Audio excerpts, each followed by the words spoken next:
appreciated Pakistan's firm political and moral support to Azerbaijan during the past Armenia-Azerbaijan conflict, the 44-day patriotic war, and afterward. Our position on the issue of Jammu and Kashmir has always been consistent as well. Azerbaijan supports the peaceful solution of this problem based on the norms and principles of international law and relevant resolutions of the UN Security Council, as well as with full respect for international humanitarian law. Today, I briefed my colleague, Minister Ishaq Dar, about the post-conflict situation in our region, Azerbaijan's rehabilitation and reconstruction work in the liberated territories, as well as the long-standing landmine threat that challenges these efforts. The recent agreement on the delimitation of a certain portion of the border between Azerbaijan and Armenia and the return of long-time Armenia-occupied 4 villages to Azerbaijan positively contributes to the normalization track. Azerbaijan is committed to the peace process, and we hope that it will yield positive results for a prosperous and secure region for all countries. Dear Mr. Minister, I would like to express my confidence that this visit will be a step forward to the further development of friendship and strategic partnership relations between our brotherly countries. I thank you once again for your kind invitation and warm hospitality. Thank you. Excellency, ladies and gentlemen, Assalamu alaikum and very good morning. It gives me immense pleasure to host in Pakistan my very dear brother, His Excellency Ceyhun Bayramov, Foreign Minister of Republic of Azerbaijan, and his delegation. Pakistan and Azerbaijan are bound by common cultural and civilizational links that form a solid foundation of ties between our both brotherly countries. Our strategic and economic relations are characterized by regular high-level exchanges and dialogue, including at leadership level. Since assuming office, I have been in regular contact with my Excellency, with my brother Foreign Minister, on bilateral as well as regional and international matters of mutual interest. I had met him recently on the sidelines of Nuclear Energy Summit in March 2024, held in Brussels, as well as on the occasion of OIC Summit, which took place in May 2024 in Banjul, Gambia. And recently we met informally in Tehran, when we went for condolence of the sad, news of former President of Iran, Dr. Raisi. In the extensive talks today, Foreign Minister, Excellency, and I discuss all aspects of our bilateral relationships. We will further enhance our multifaceted cooperation in trade, investment, connectivity, energy, and defense. We are taking measures to increase bilateral investments, especially in the energy sector. The joint working group on the energy will be critical in promoting cooperation in the energy sector. We are encouraged with the results of the first meeting of the joint working group, which took place on 21st of May 2024. Ladies and gentlemen, we will enhance parliamentarian exchanges. We will strengthen cultural cooperation and promote people-to-people exchanges, including between students, academia, businessmen, and tourists. Our two countries will bolster cooperation in climate action and renewable energy sector. We congratulate our brother country, Azerbaijan, for winning the bid for hosting COP29 event in the beautiful city of Baku. In our meeting today, I told His Excellency the Foreign Minister that Pakistan will fully support Azerbaijan during its presidency of COP29.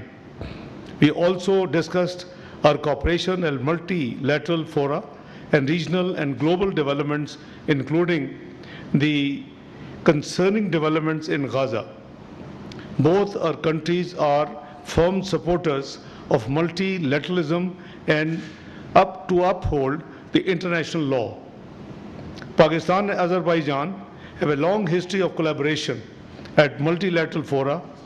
We would continue to support each other in the future as well, including at OIC and ECO.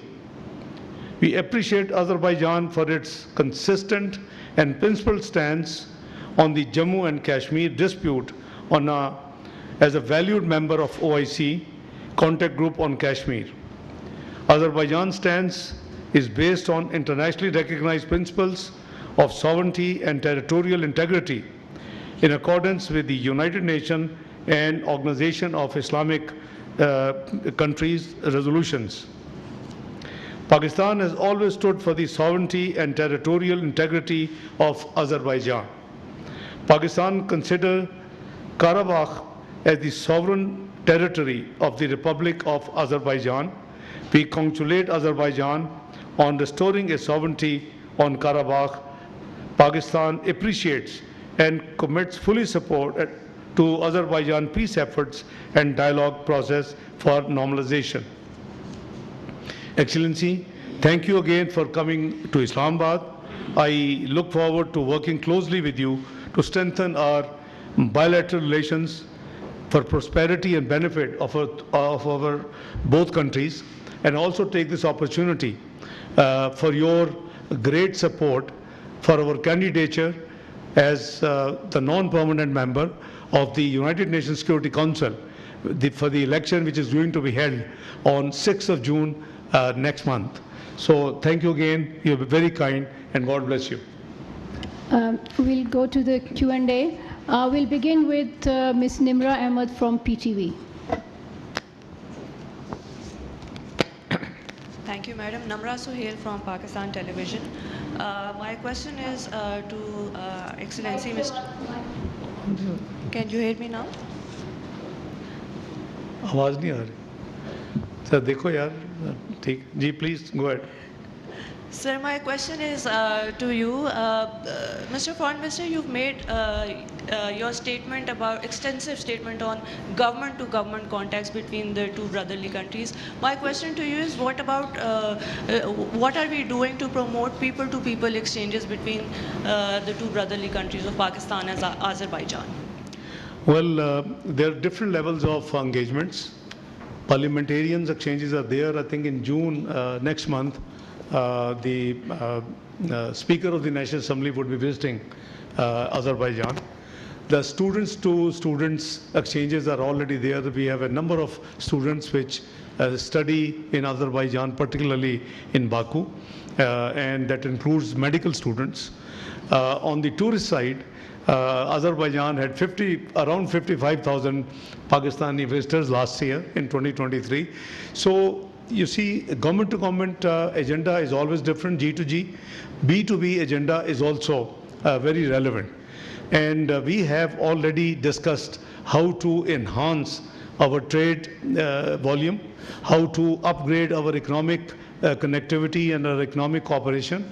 And we both agreed that the depth of our relationship and our sincere affection for each other does not reflect the volume we have in terms of trade. So I remember when about a decade ago, when I went to Baku to hold the joint ministerial meeting, the Intergovernmental Commission, what we call, and representing Pakistan, I had the privilege and prerogative of calling on His Excellency the President of Azerbaijan.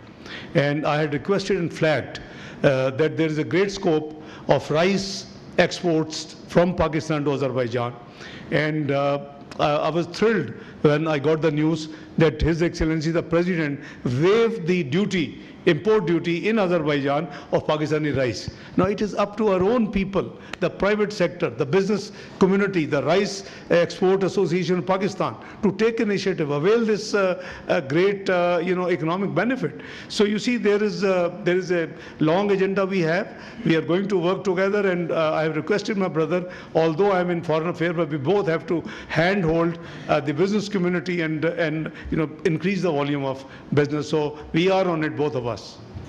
Abdullah Moment, Dawn News. My question is from Foreign Minister Azerbaijan. Excellency, developing countries have great hopes from COP29, which will be held in Baku, Azerbaijan. At COP27 and 28, important achievements were made in setting up in loss and damage fund, which is a major demand of the developing countries. So what can developing countries expect from COP29? Thank you. Thank you for your question. You are absolutely right. The hosting and COP29 presidency is a great responsibility and at the same time, of course, a challenge for Azerbaijan. Relating to your question, Azerbaijan is also a part of the developing world.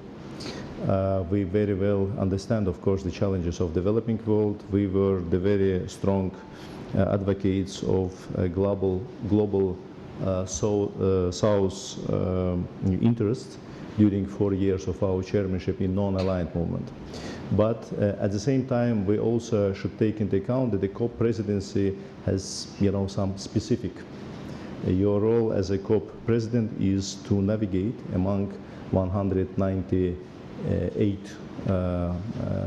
parties because in order to get the successful outcome documents, you have to get a consensus among all parties. Some of them are part of the developing world, some of them are part of the developed world, and in order to keep this role in a right way, you have to be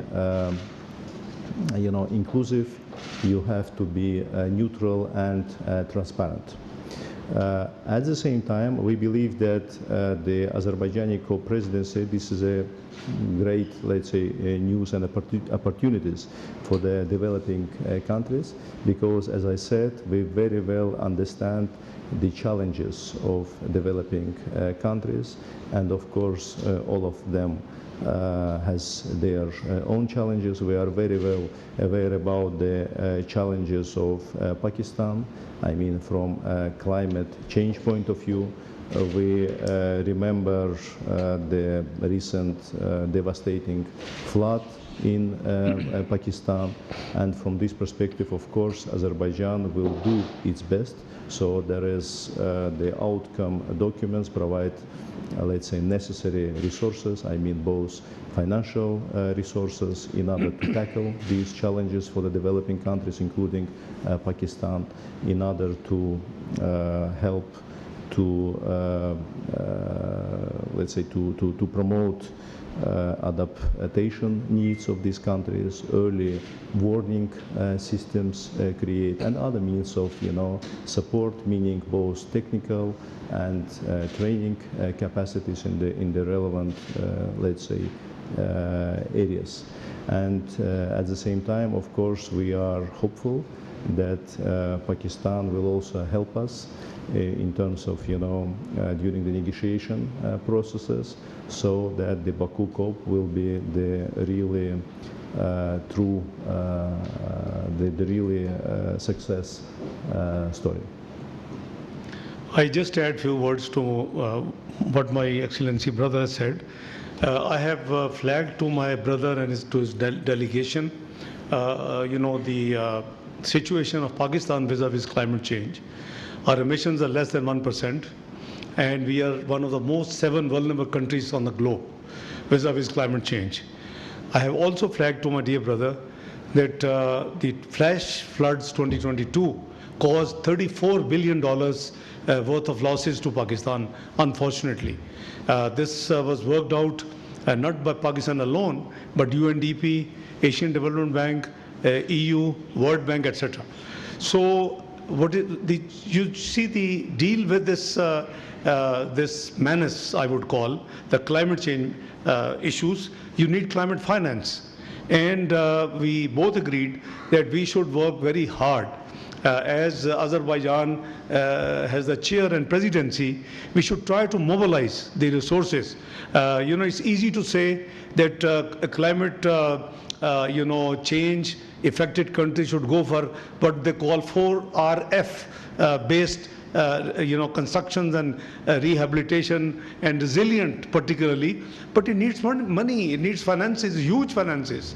Pakistan has afforded, but despite a very meaningful, but I would say relatively small, commitment from global community in Geneva post-floods.